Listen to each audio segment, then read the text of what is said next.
to get a job into an institution or a company. Yes, yes. So not only for job, for example, there is any workshop or internship or something, any place where the number of applications are more than the number of vacancies. Okay. Okay. So in such situations, it can be for workshop as well. As I told you, NIT Silchar is organizing one workshop on photography, and then there are just only 20 seats, and then there are 200 applications. So that's not for job, that's just for a workshop. But then even then, okay. Yes, ma'am. Yes.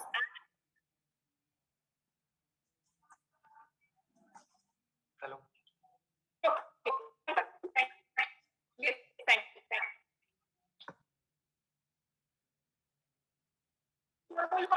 Please unmute speak.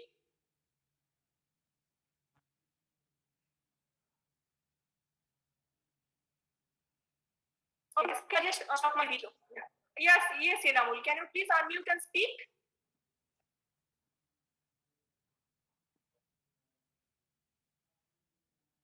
Enamul Hawk, can you please unmute and speak?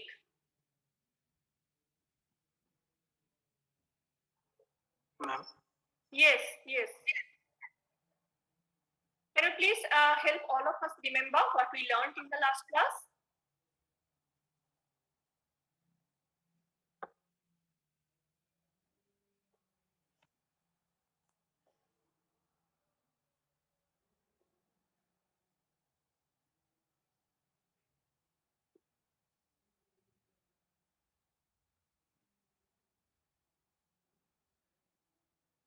Yes, Enamul, we are waiting for the yes, please talk.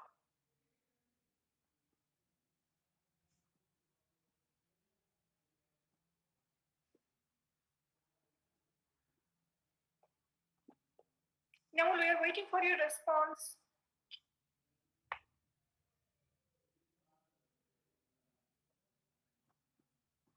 Ma'am. Okay. Yes.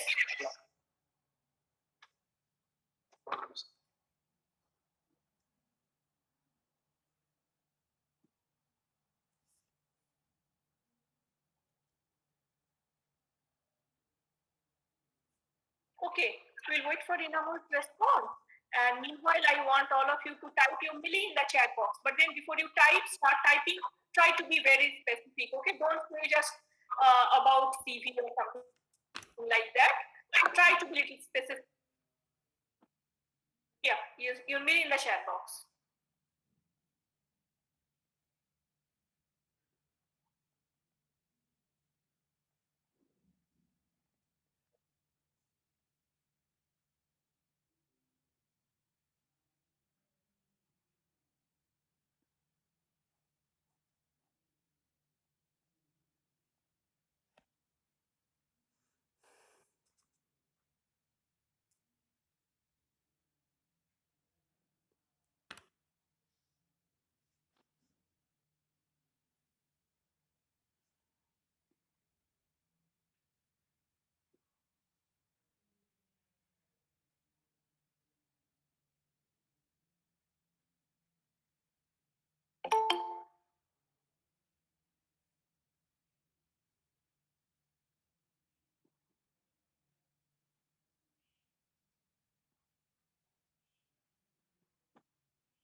Okay, so I'll quickly scroll up and check how students have responded. Shaunak has written, we are defined by our choices and not by our abilities. Yes, we talked about that. Yes, we all are able equally to some extent. We all can break rules. Okay, that's about our ability. We can break rules. Okay, but then some of us choose to break the rules, some of us choose not to break the rules. Okay, so that defines us. Okay, so it's not our abilities. We all are able to do some common things, but then some of us choose not to do certain things. So it's really our choices that make us individuals, okay, that differentiate us from others. Okay, then Ankush writes, CV written in bullet and point format, always, okay, because always try to remember this 30 seconds. This 30 seconds is always, I mean, it's even still, it's on the higher side. Sometimes they'll just look at it for 10 seconds and they might reject. It's not that they will always give 30 seconds. 30 seconds is still on the higher side. So it should always be bullet, point format.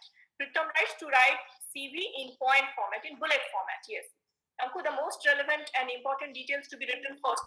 Yes, the way we read newspaper. You have to keep in mind that they might not even go to the second page. They will look at the first page and they will stop. When I say 30 seconds, that does not mean that they will at least spend 30 seconds. It means that they will spend 30 seconds probably at most.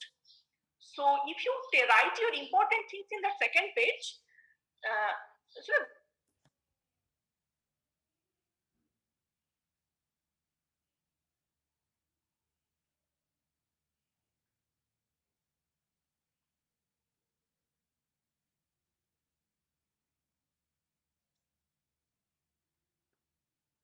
can you unmute and speak? Anyone? Is my voice audible? Yes, ma'am. Yes, ma'am.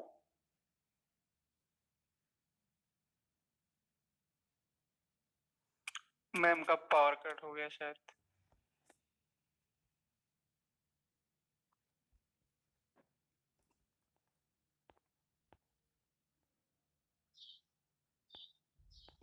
Am I still audible? Because I got disconnected. Am I still audible? Yes, ma'am. Yes, ma'am. Yes, and what happened is that I have lost the chat. Can anyone please copy the chat and post? I mean, starting from Millie, I have I've read first few and then I got disconnected. Can anyone please copy the chat?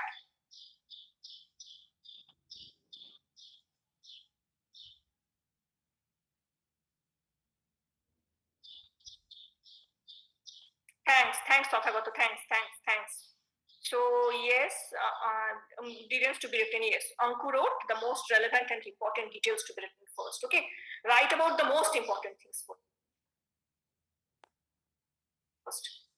Anjali says maintaining higher degree first order in CV. Yes, highest degree. Okay, you start with your latest degree. You don't start with your 10th. You start with your BTech. If you have MTech, you start with your MTech. If you have PhD, you start with your PhD. And Govind writes, ma'am, yeah, I was there. I get disconnected, but then I try to come back. And then someone writes, purpose of CV is to get selected. I don't know who is this. Okay, Tathagato, yes, because he copied. Tathagato writes, purpose of CV is to get selected. Exactly. No one selects you for the job based on the CV.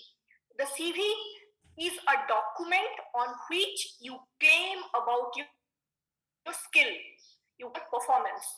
Okay, you claim about your skill, you claim about your percentage of marks or something. So it's just a claim, your CV.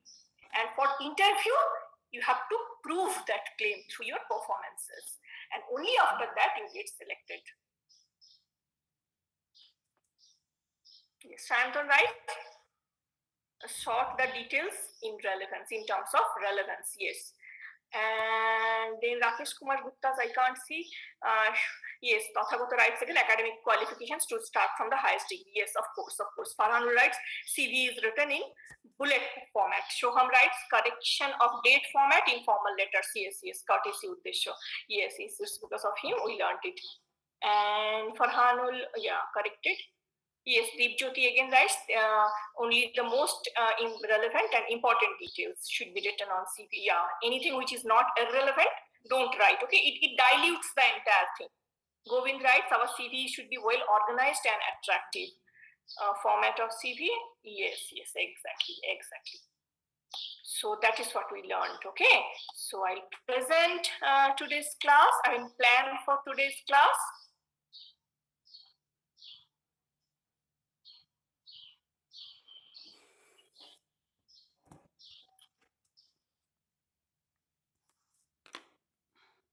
Yes, in a chat box. So we had revision, and then we also learned about Millie. And while we are writing our Millie, we are also reading others' Millie in case we miss something, or it's kind of trying to bring us back on track in this virtual classroom. And then I'll talk about our extra classes. Okay, so this course is a 3-credit course. This is a 3-credit course. Okay, and because it's a 3-credit course, we are supposed to meet 3 hours per week.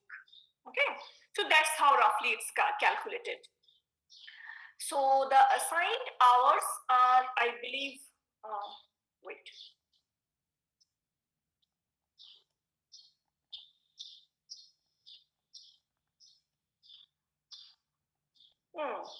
The assigned hours are Monday 1:30 to 3:30 and Wednesday 1:30 to 2:30 today. So if you are free today after 2:30, I will engage 1 more hour, and then again on Friday 1:30 to 3:30. So today is second hour and Friday's 2 hours are extra. So that is what my plan is. 3 hours are assigned hours on our timetable and 3 hours are extra. Why is it so? Why am I burdening you with 3 hours extra along with 3 regular hours? That's because first thing is that initially I was not sure when the exam will be conducted. Okay, anytime they might say that the exam will be in the regular time, like first week of December, and naturally all the teachers will try to take extra classes in the month of November, because if the exam happens in December, naturally during November each teacher will try to engage extra classes. So I thought that I should better engage extra classes when you are not crowded. Now your timetable is still little relaxed. So I thought that maybe this is the better time to engage extra classes. So that is one thing. The second thing is that in case I need to take leave because I have not been to home for quite some time, I might fall sick or I might need to go home for some emergency. You know, this is an uncertain time. So thinking about that, I thought that I should finish my syllabus as soon as possible. Because you know, this is the last time we are meeting. This is the 3rd semester we are meeting. So even if something remains uncovered, it remains uncovered. We won't be able to cover that portion of the syllabus in the next semester because there is no English related paper in the next semester. So had it been 2nd semester, even in 2nd semester we could not finish portions. But then I knew that even if I am not able to finish it for this lockdown and all these things, I have the 3rd semester. In 3rd semester I will compensate the portions which I could not finish in the 2nd semester. But then whatever is there, I have to finish by 3rd semester. This is my deadline. So that is another thing I am more afraid of, that because I am not going to get another semester to compensate. Whatever I want to do, I have to finish by this semester. And the 3rd reason is that there is no other teacher of English in SOT. So in case I am not here for some reason, there is no other teacher who can finish my portion on behalf of me for an emergency situation. Imagine another paper from your department. Okay, if suddenly the subject teacher is not there, maybe another teacher might engage the class. Okay, as a kind of replacement, because all of them are teachers of computer science. Okay, so there is some possibility, not a best one, but then there is some possibility of replacement. And I don't know who will replace me, who will teach communication skill, or who will teach effective technical communication in SOT, because I'm the only teacher. So that's the reason I get anxious about finishing syllabus, because this is the last semester and I don't know when the exams will happen, and what if I'm not able to take class and then there is no replacement. So thinking all these things, I engage a few extra classes, but then know that it's not that. The thing is that in this semester we are supposed to finish this portion. So once that portion is done, I won't engage extra classes. Okay, so it's not that I'm going to burden you throughout the semester like this. I thought that right now you are not burdened with many classes because the timetable is not fully functional. Maybe your practical slots are free. It's only because of that. Once you have too many classes, I'll stop it. Okay. And anyway, if you feel that whatever I'm teaching in this class is not that important, it's relevant, it's irrelevant, you already know these things, you are free not to attend classes. It's perfectly all right. It's perfectly all right. We don't have 100% attendance for all the classes, isn't it? So I believe that these students will be able to take care of themselves. So that's perfectly all right with me. Attendance is never an issue for me. Okay. And if you have some other, if you want to prepare for some other exam, for some other test, you can. I mean, it's up to you to choose whether you want to attend one extra class or you want to prepare for the exam. It's up to you. Okay, so it's not that just because I'm conducting extra class, all of you, the attendance should be 100%, nothing like that. Okay, and I also explained why am I conducting extra classes from the very beginning. Okay, it's because of this uncertain time. We don't know when the exam is going to come.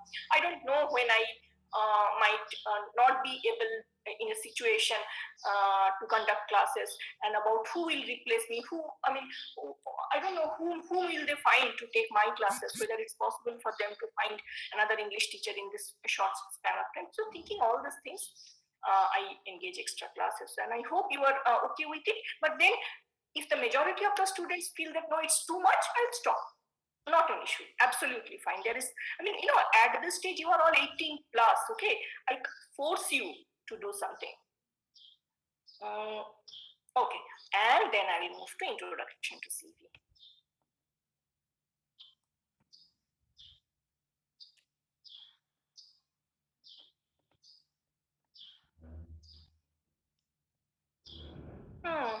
Give me some time.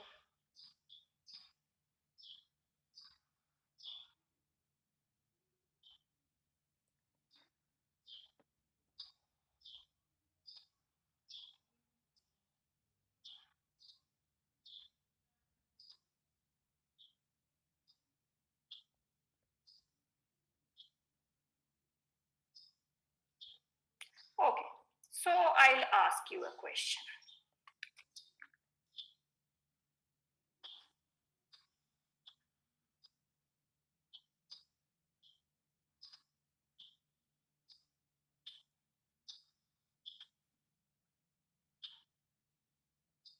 There is a question in the chat box.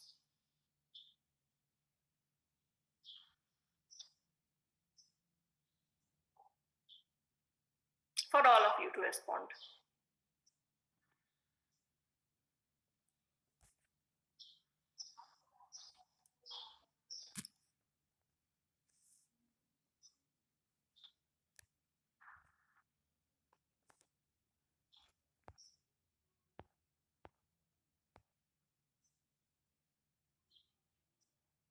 Okay, so all of you have said no, no, no, no, no, no, no, no. You don't add childhood hobbies. Okay, fine.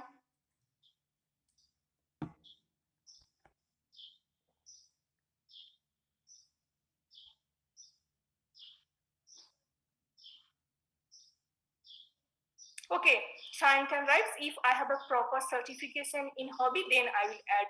Okay, but then only if that hobby is relevant. If that hobby is not relevant, you won't add. So first thing is that it should be relevant and it should be certified. Only then. No, Govind, we don't add hobbies.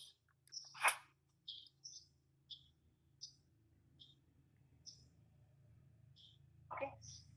If we don't add hobbies, that is how most students have responded. What are the areas of information we add in our CV? So we don't add hobbies. So what do we add? Ma'am. Hello, ma'am. No. Ma'am, I'm asking if I'm applying to get a job in a company, then what type of hobby I can add in my CV? Means you said relevant. Yeah, I'll come to that. I'll come to that question. Okay, I'll come to that question. Okay, ma'am. Yeah, I'll come to that. Let me address this question first, which is there in the chat box. Then we'll add. Then I'll address your question.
Okay. So the question was that what are the areas of information we add in our CV? Our academic qualification and education. How is that different, Pritam? Can you please unmute and speak that how your academic qualification is different from your education?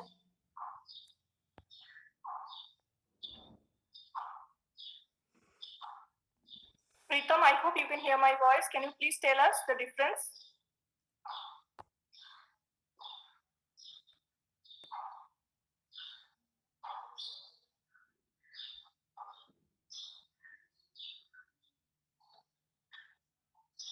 Okay. So Aruna says according to the relevance. Okay. But then Aruna, that answer is not very to the point. I wanted to know what are the areas of information, and you may look at how others have responded. So qualification, skill, working experience, strength, and weakness. Yes, exactly. So that's how. The thing is that you remember when we said that we add information in our CV in points, in bullets. But then it's not that we just list out everything 1 to 15. No, we break them into section, and then there is some section heading like educational qualification, and then we add information related to educational qualification. We make a heading like achievement, and then we write about our achievement. We write about professional experience, and then so these are the subheadings or section headings. So by area, I made those section headings. And Farhanul is skill, experience, educational qualifications, educational degrees. Yes. Rajoshi says qualification, achievements, areas of interest. Yes. And Shayantan writes qualification, languages known, personal details, extra skills, references, medical status. Okay, you read somewhere. Okay, we'll talk about that. Academic qualification, for Anjali, job experience, working domain. Very good, very good. Farhan, okay, contact details. Sunil writes job experience, educational qualification. Very good. Rakesh writes sports or NCC certificate only if that is necessary. Okay, if you are applying for something which is related to sports or some NGO, okay, they which do some philanthropic work, okay, for that.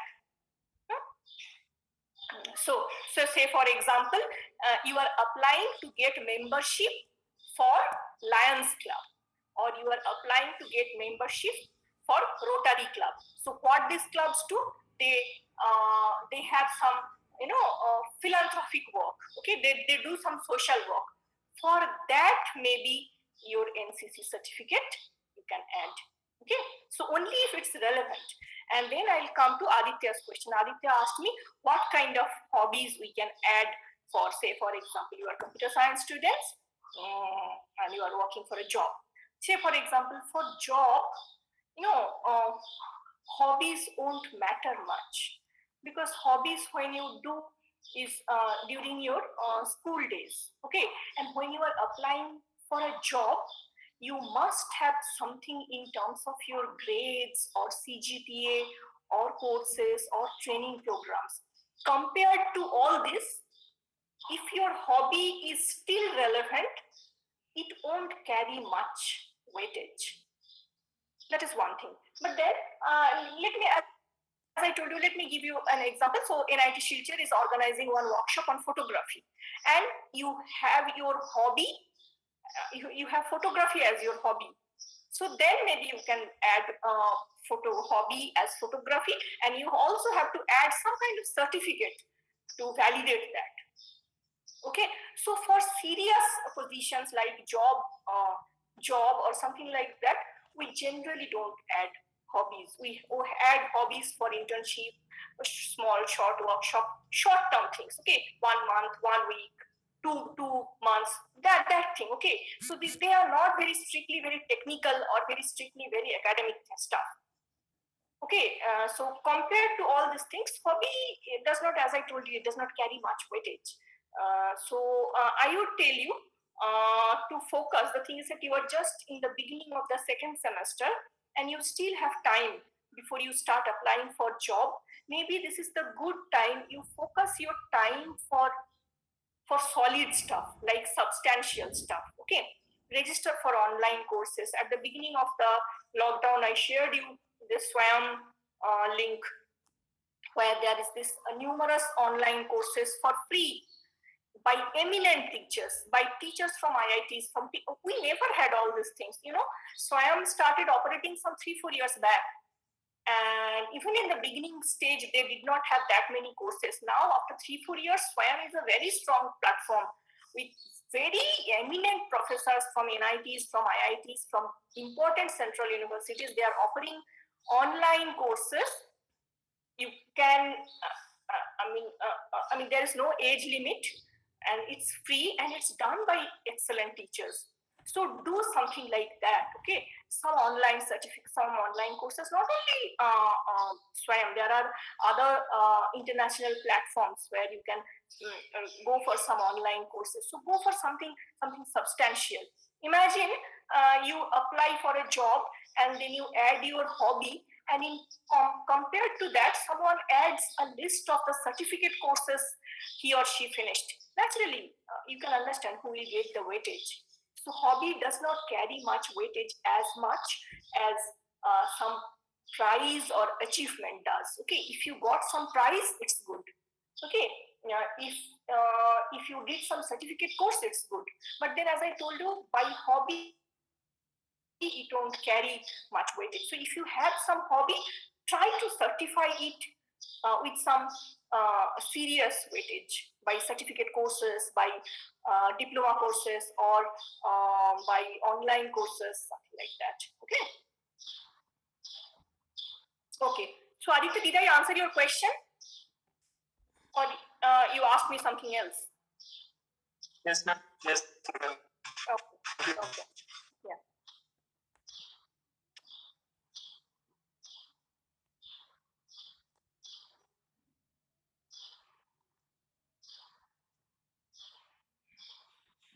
Okay. So there is one more question in the chat box.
The question was, what are the areas of information we do not add in our CV?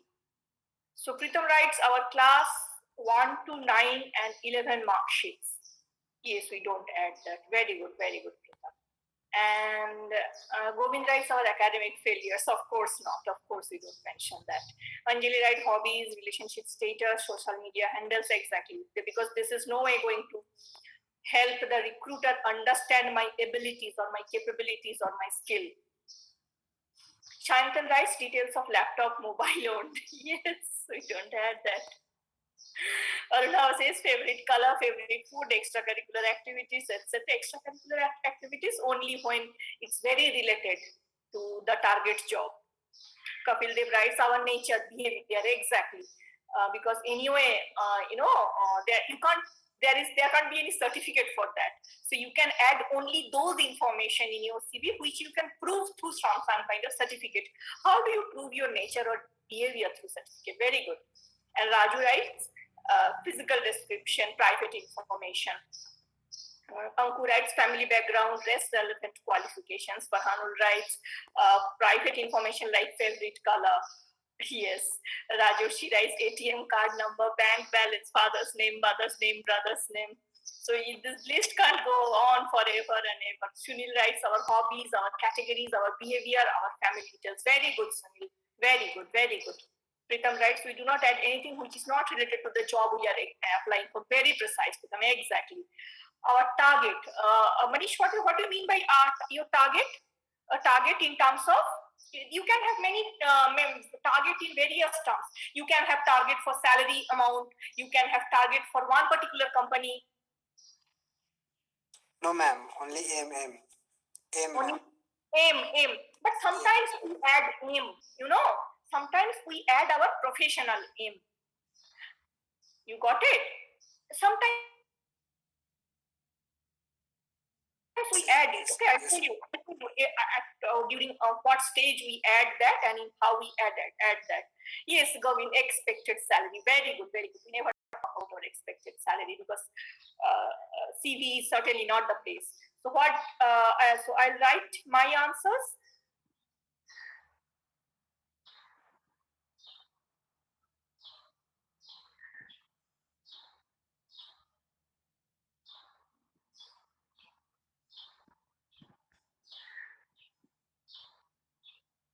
Okay.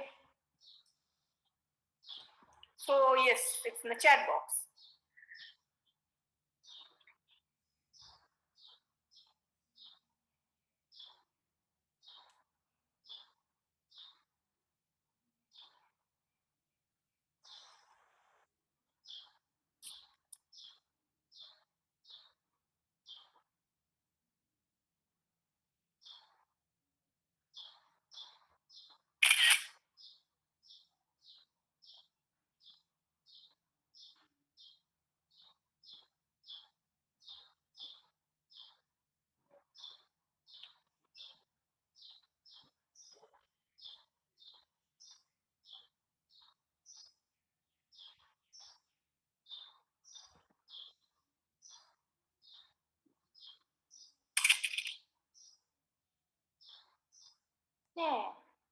So what we don't add? We don't add our religious affiliation, okay, caste, color, marital status, unless specifically asked. Okay, for some rare jobs, for some exceptional situations, they ask you to maintain it. Okay, that matters. Say, for example, let me give you an example. We don't add it because they no way affect our performance. Okay, they no way decide our performance or our skill. Okay, whether I have white skin or whether I have black skin, it does not regulate my performance. Okay, my caste, my marital status, my religious affiliation, they no way affect my percentage or my CGPA or my skill or my certificate courses. Nothing. Okay, so all these things, my skill, my CGPA, my percentage, all these are decided by me as an individual.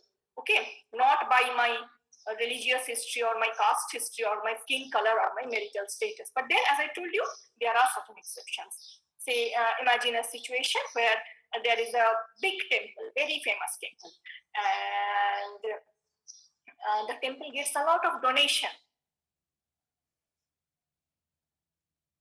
lot of money and gifts in terms of donation from the devotees, and they need to keep an account, they need to keep a record of those donations. So they advertised for an accounts manager or something like that. Maybe for that particular job they might ask for people from some particular religious affiliation. They might. Same is for church. Okay, so they want someone as to be part of this church management.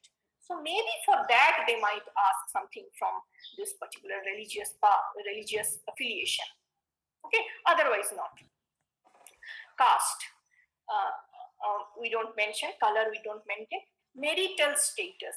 For some job, they ask their employees to be unmarried. For certain airlines, it used to be that for the air hostesses and the cabin boys should be unmarried. It used to be the case, but then I guess there were these case files and all these things. I guess they have changed it now, but then it usually was the case. So for these things, there might be the, say for example, there is an agency that recruits spy. Spy, you know, the person who goes and finds out very secret information, very confidential information. For that, they might ask that you need to be unmarried, because they believe that's their requirement. They believe that in case there is, because it's a high risk job, the confidentiality has to be maintained. Maybe because of that, they might. So as I told you, for some exceptional situations, they might ask for a mention of this. Okay. And then what we don't add, yes, as Govind pointed out, salary information. Salary information of my past job.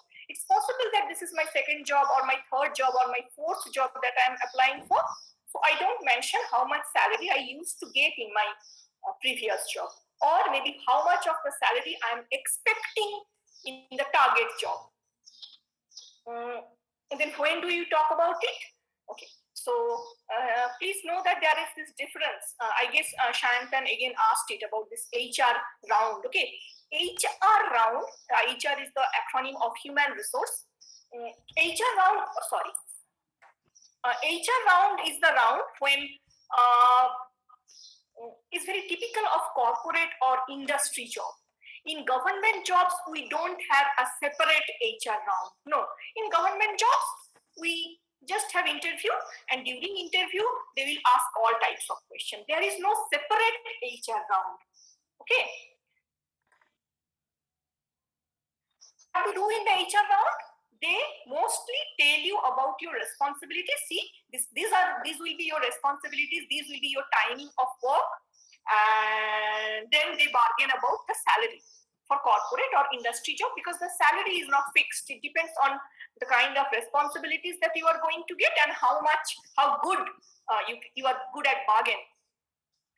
So that's the reason in corporate and in industry job, there is something, another round after interview, there is another round like HR round. Okay.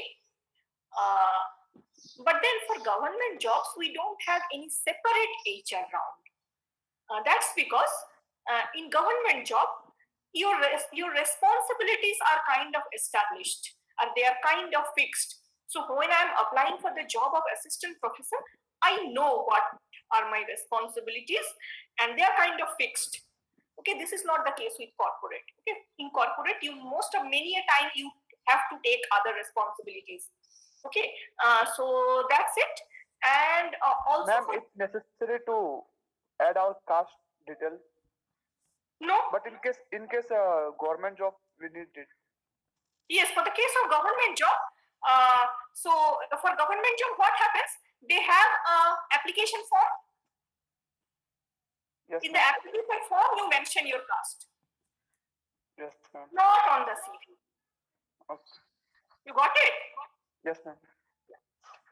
So, be it online application, be it offline application, if that particular post is reserved for one particular category, which is always with government job. For private sector job, there is no such reservation. Okay, so even if for government job, if that particular post is reserved for one particular category, you mention it in the application form, either online application or offline application, anything. You will have these names, and then you will put tick, or maybe you will choose from the drop down menu, anything. But then you generally don't mention it on your CV. There is another place to mention it. Govind, did I answer your question?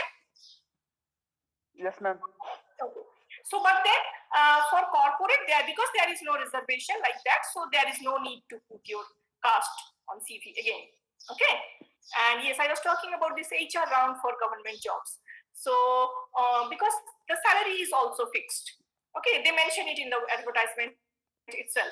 So that's the reason there is no question of bargaining about salary. So this HR round does not happen in government jobs. So that's how they're different. So that's the reason we don't put salary information, because for government job the salary is fixed, and for corporate jobs you discussed it at the HR round. Okay, you don't mention it on your CV. And then reasons for leaving your last job, because anyway it's not relevant. If it's important, they will probably ask you at the time of interview. You don't need to mention it on CV. Okay, it's not that you hide it. You don't hide.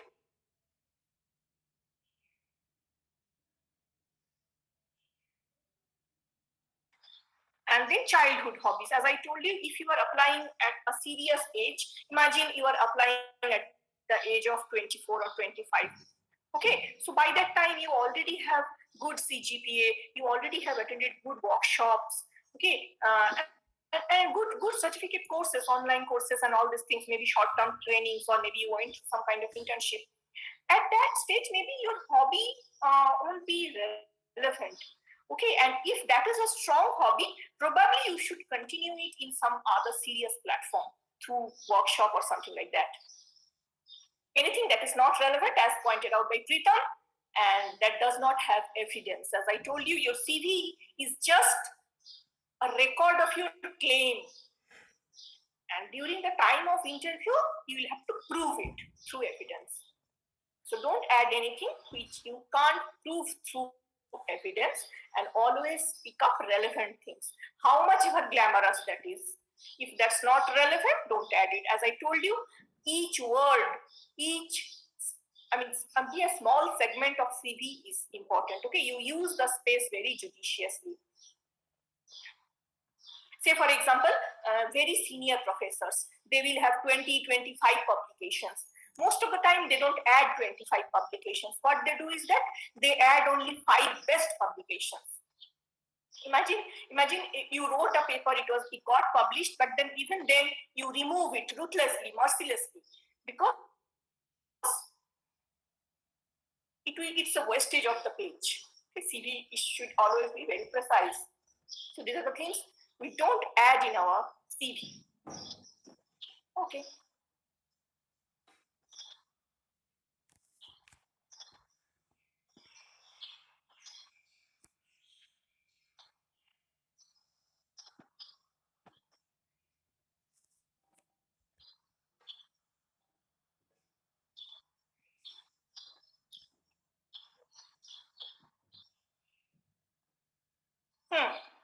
There is one more question in the chat box.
Okay, so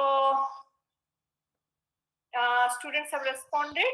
How many CVs one should have? One, two, two, three, two based on the field of interest. Only one. I don't know. Yes, Kapil, this is a good answer. Okay, at least you should answer. I don't know. Even zero is a valid input, isn't it? Zero can also be answer. So if you don't know, say I don't know. Very good. So one, but should be updated one for each type of job we applied to.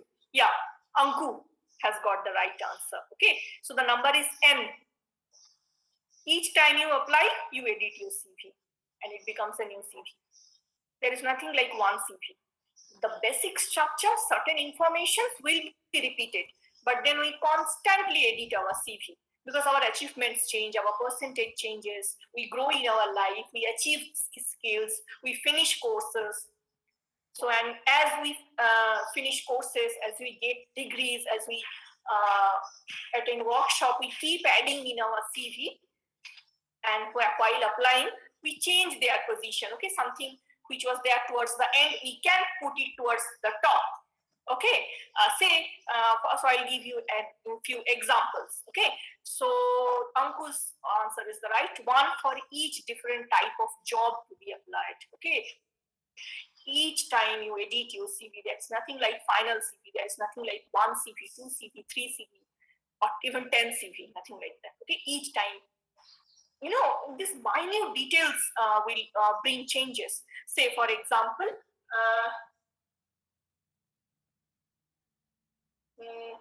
I'll give an example. Wait.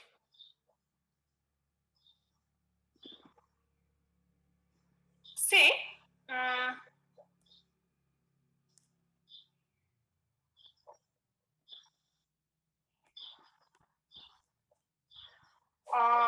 if you know the local language where you are applying, that's your strength.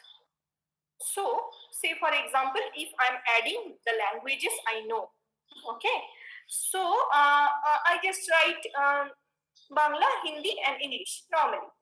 But then, if I'm applying for a job in Tripura, where a good number of population is Bengali, I'll probably make Bengali bold. Why? Because that will help them connect with the local people. So it's not that I'll change the list. I won't change the list. The list remains the same. Bangla, Hindi, and English. It's just that I'll probably make Bangla highlighted. Okay. Say my microbiology department is organizing one workshop, and from School of Technology you are applying. But then, just to make your CV just to bring little highlight on your CV, what you can do is that you can probably mention your what do you call it? Did you have additional subject or maybe some major or something? Maybe imagine for 10th or maybe your 12th standard you had biology. Okay, so maybe while writing that subject, you can make that subject bold, that you are already familiar with biology, so maybe they might consider it your application over others because you already have some knowledge about it. So do you understand? Even the small parts, always try to find a link with whatever you have done, how much ever minute that is. Even if there is any minute link, try to establish that. Okay, so let me give you an example. Say, okay, I'll give you an example in the chat box. It's easier.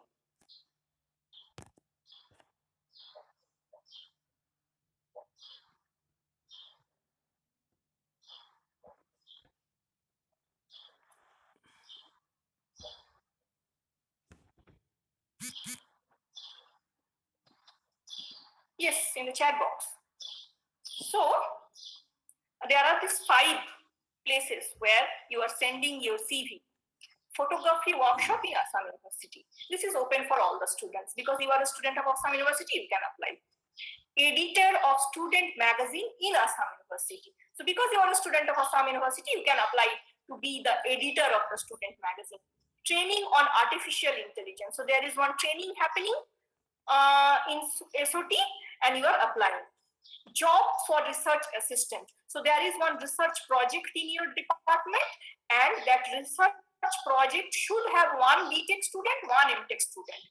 So you want to apply for that one post for BTech student, and then student manager for TechFest. So do you understand all these 5 you are eligible to apply?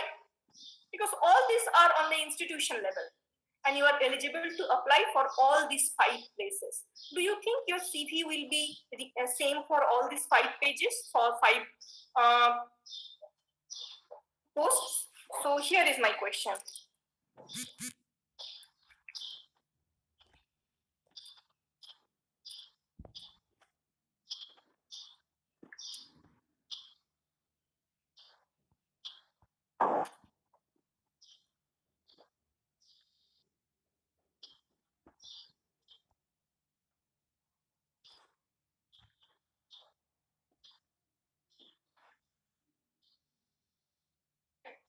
There are these 5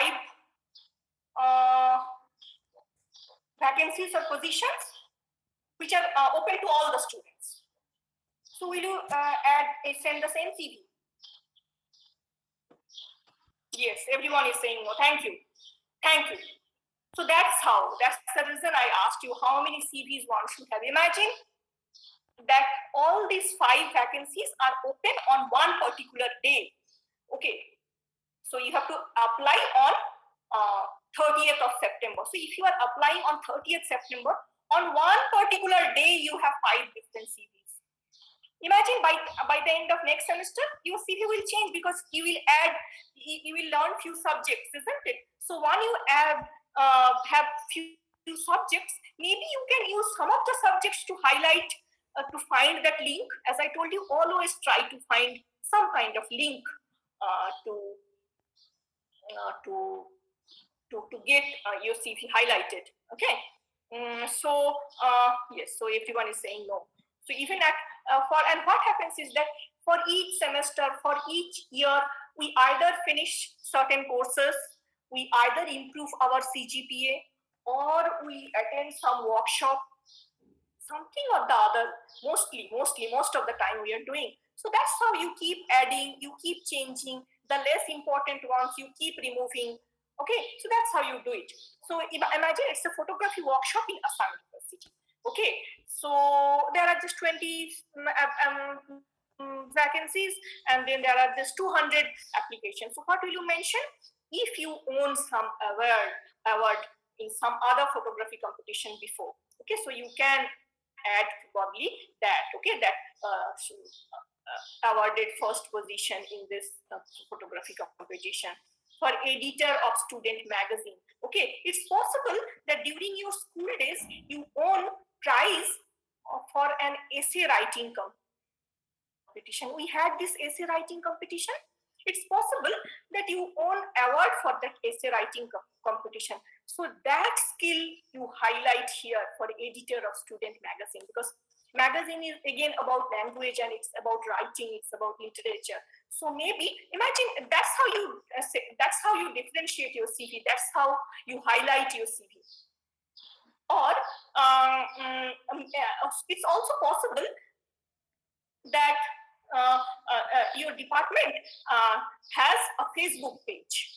CSA department, SOT Assam University has a Facebook page, and they are looking for an online moderator for that page. Okay, and all other students are applying, but then there is one student who was editor of school magazine. So he or she is already familiar with editing stuff. Okay, he or she knows how to communicate with the people who submitted, or maybe who wrote or who posted. Okay, so the student who had some experience need not be, you don't expect that all the experiences are paid. Only paid experiences count. You own first prize, that's an experience. You had been the editor of school magazine, that's important. You were school captain of school football team, that's important. These are not paid experiences, these are unpaid, but that skill is a skill, isn't it? So if you are applying for that moderator of your department web page, So, and you actually had maybe 2 years experience of editing your school magazine. So you will get some kind of preference, because how many students will be the editor of their school magazine? So naturally, how many students? 10, 12? So naturally, they will discard all other application, and then they will call these 10, 12 students for interview. So that's how you increase your chances. And then imagine there is training on artificial intelligence. Okay, and what are, say for example, in fourth semester, you have a paper on machine learning, and machine learning is somehow related to artificial intelligence. Okay, so naturally, the student of fourth year or above will get some kind of weightage. The first year, it's open to all the students. Even if the first year students apply, they will not be selected because they don't know much about artificial intelligence. Okay, so but then imagine a student who is in fourth semester and who has already completed the course on machine learning with good score. Naturally, they will get some kind of preference. Job for research assistant. Okay, say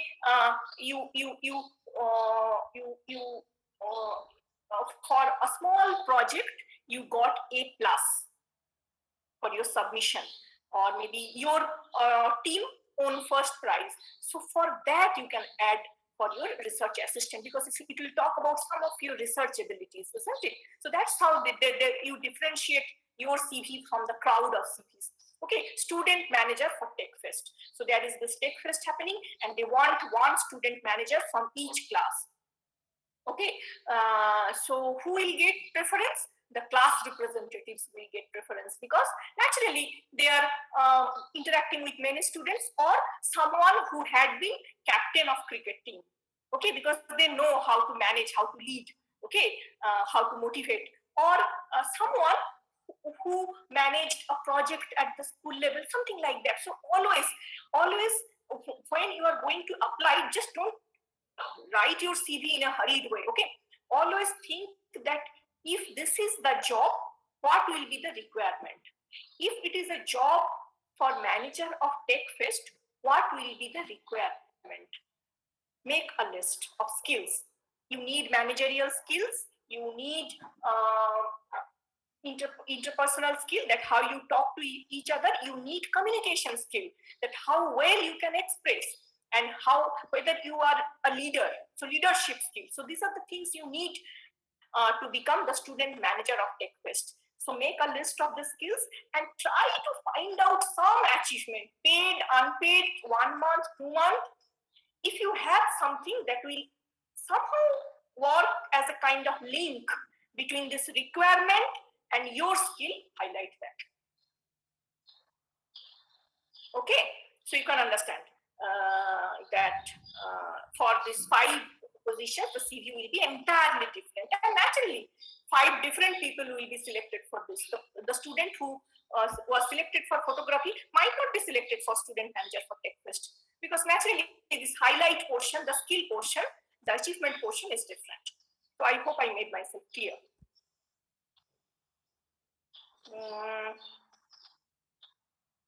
Just a minute. Be a little patient, okay? Just a minute.